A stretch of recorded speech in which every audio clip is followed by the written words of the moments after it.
আযকুরুকুম, ডাকো আমি আল্লাহ ডাকে সাড়া দেব। সুবহানাল্লাহ। আল্লাহ বলতেছেন তোমরা ডাকো আমি আল্লাহ ডাকে সাড়া দেব।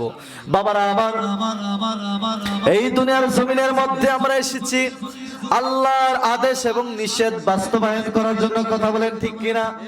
এই দুনিয়ার মধ্যে রং তামাশায় ডুবে থাকার জন্য আসে নাই, এই দুনিয়া ছেড়ে আবার চলে যেতে হবে। কথা বলেন ঠিক কিনা?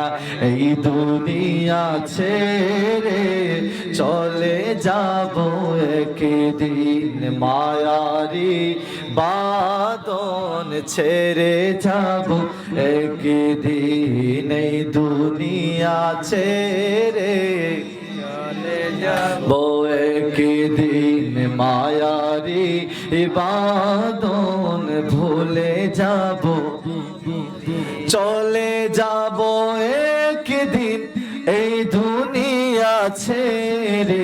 কথা বলেন।